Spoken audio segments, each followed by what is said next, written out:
Would I be able to do it? That's the question that today is all about. Could you influence a person 1,000,000 years ago? Just imagine how we lived 1,000,000 years ago and what it looked like, these people in the tribes.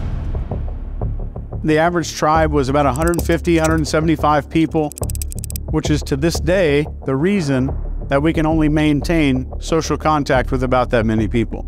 We're not wired for Facebook and Instagram. We're wired to live with these small groups of people. These tribes valued inclusiveness and togetherness of the tribe. What was the worst thing that could happen to you in the tribe besides dying? Getting kicked out, right? Because that meant death. What about my babies? Nobody's going to feed them.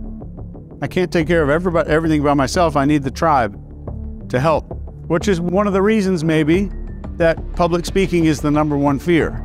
I have a whole group that can kick me out, that can ostracize me, make fun of me. Then if I don't get kicked out of the tribe, nobody's going to like me anymore. I can't have sex with anybody, and there's no more babies. If I get made fun of and I'm still in the tribe, but everybody thinks I'm a douchebag, I can't have any more babies. All of our fears go back to survival and reproduction. I'm either going to die or I can't have babies.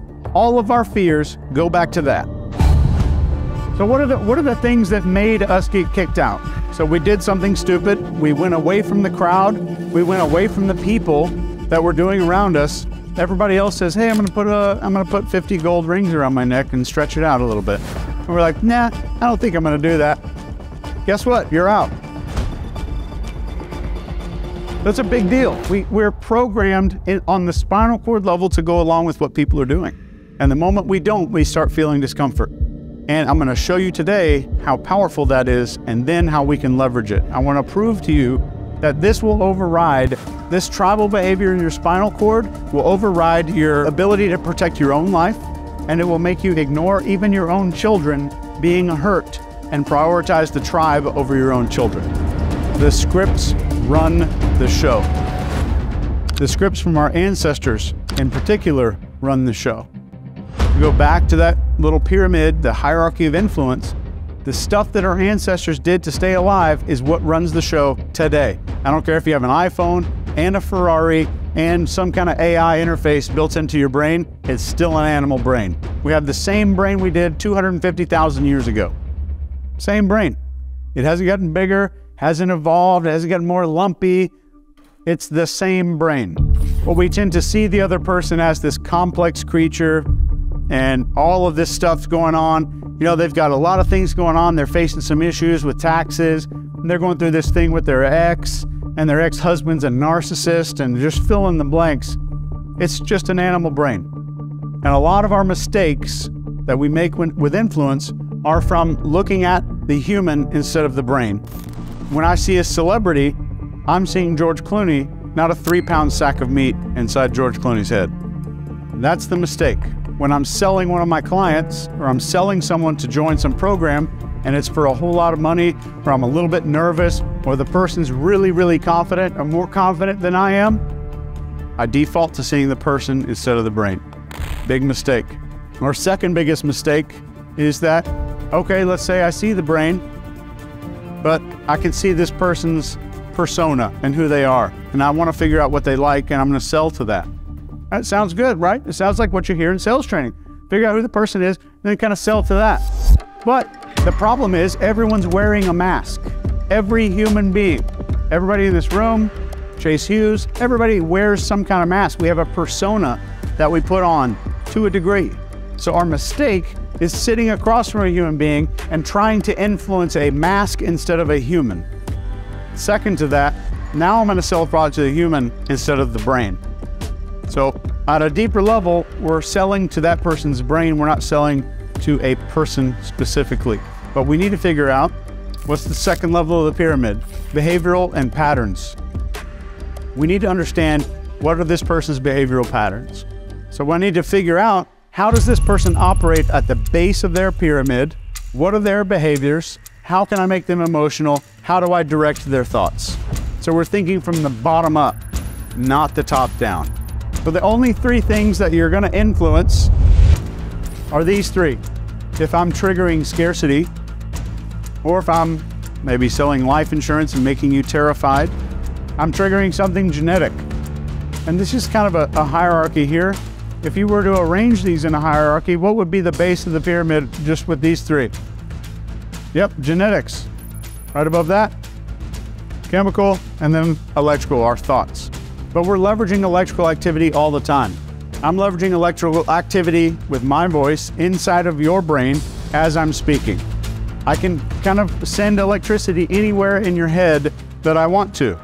If you just think about the texture of the floor in your childhood bedroom right now, you would have never had electricity in that part of your brain unless I said that today.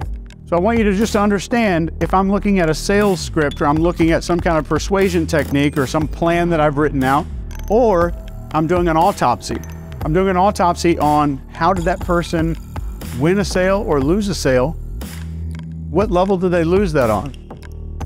Did they lose it on an electrical level, a chemical level, or some genetic script level? And that's the big difference there, right?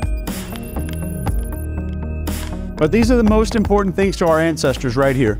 So number one is focus, and I'll tell you exactly why focus is important. So for most of the men in here probably, if I keep talking and Jennifer Aniston starts coming in here and then stands over there and starts taking her clothes off, you will no longer hear what I'm saying, right? It will not happen. You're not gonna hear me. And she's not threatening you.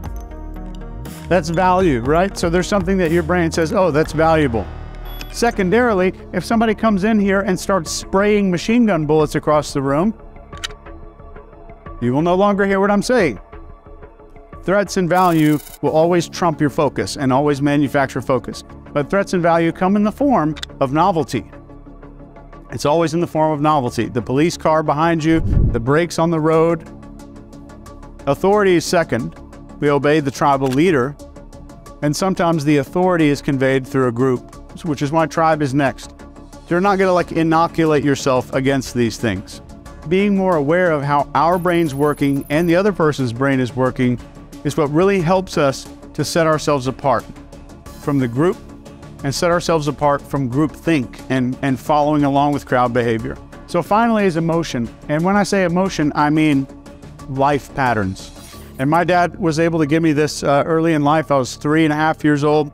He was holding me like this in the dining room.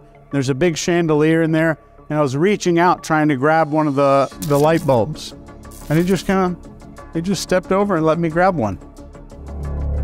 And that prevented me later in life from playing with fire, touching stoves. He just let me burn the shit out of my hand one time.